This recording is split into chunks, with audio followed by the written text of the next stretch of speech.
दोस्तों गिरी ट्यूटोरियल के इस प्लेटफॉर्म पे आपका बहुत बहुत स्वागत है। इस वीडियो के अंदर मैं बताने वाला हूँ कि आपको अगर 40 आउट ऑफ 40 लाना है तो कौन से ऐसे चीज़ों का बहुत ही ज़्यादा फोकस करना चाहिए।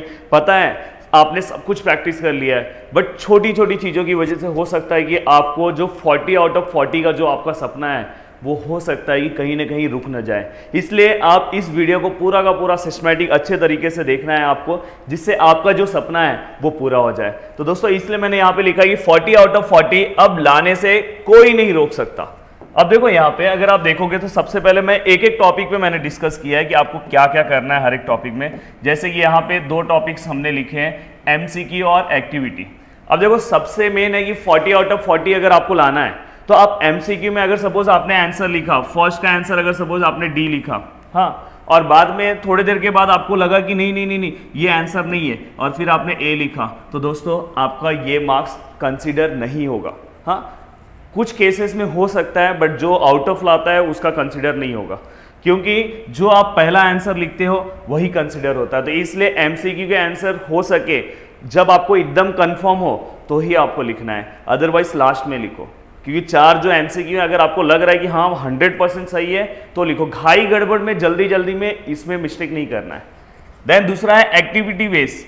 एक्टिविटी बेस्ड क्वेश्चंस में अगर आपको फुल मार्क्स लेकर आना है तो जैसे कि सपोज आपको ऐसे बॉक्सेस फॉर्म में दिया है, बॉक्सेस फॉर्म में, तो आप अपना पूरा सम सॉल्व करो। जहां पे उन्होंने बॉक्सेस बोला है वहां पे आपको फिर से क्या करना है, उनकी जगह पे बॉक्सेस बना देना है। बहुत सारे बच्चे बॉक्सेस बनाना भूल जाते हैं, मार्क्स नहीं मिलेगा, आपको बॉक्सेस बनाना पड़ेगा।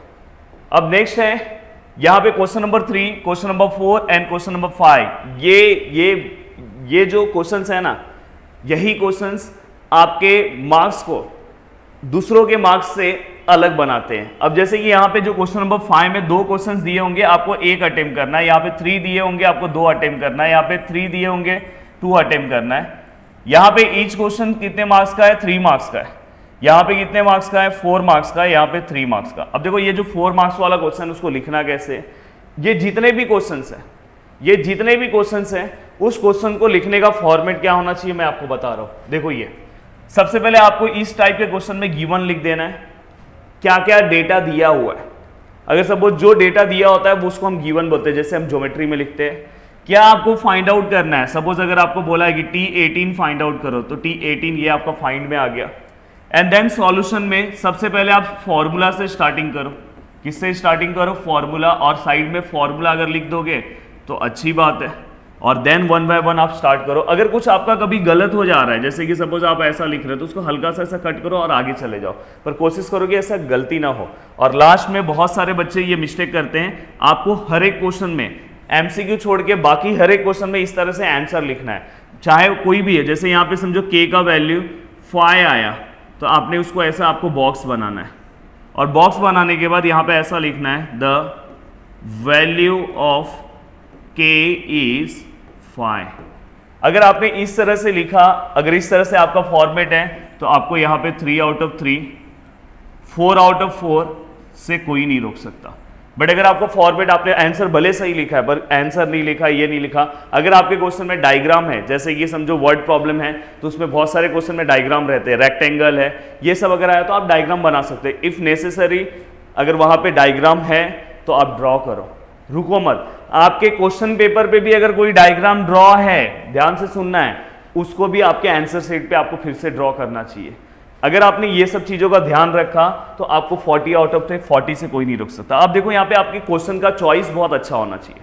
अगर सपोज आपके पास ऑप्शन में एक ग्राफ है, दूसरा क्वेश्चन सपोज यहाँ पे एक वर्ड प्रॉब्लम है, और तीसरा क्वेश्चन यहाँ पे भी एक दूसरा क्वेश्चन है, तो मेरे हिसाब से ना ग्राफ से अच्छा ये दोनों अटेम्प्ट कर लो अगर आपको आता है तो। अगर नहीं आता, डाउटफुल है, तो ग्राफ फिर अटेम्प्ट करो, बट ग्राफ प्रैक्टिस करके जाओ, वो आपके बैकअप में है। पर बोर्ड एग्जाम में अगर आपको मिल रहा है 2 क्वेश्चन सीधा स्ट्रेट फॉरवर्ड मिल रहा है, तो ये दोनों सॉल्व करोगे। ग्राफ में अगर थोड़ा भी पॉइंट इधर उधर हुआ, थोड़ा भी अगर लाइन ड्रॉ करने में इधर उधर हुआ, तो हो सकता है कि आपको 39 मिल जाए। आपका टारगेट है 40 आउट ऑफ 40। साथ में पेपर होने के बाद कम से कम 2 बार विथ कैलकुलेशन चेक होना चाहिए पेपर, और लास्ट में पूरा पेपर हो जाए, कैलकुलेशन वाइज चेक हो जाए, तो लास्ट में आपको क्या करना चाहिए, एक्स्ट्रा क्वेश्चन फिर आप अटेम्प्ट करो।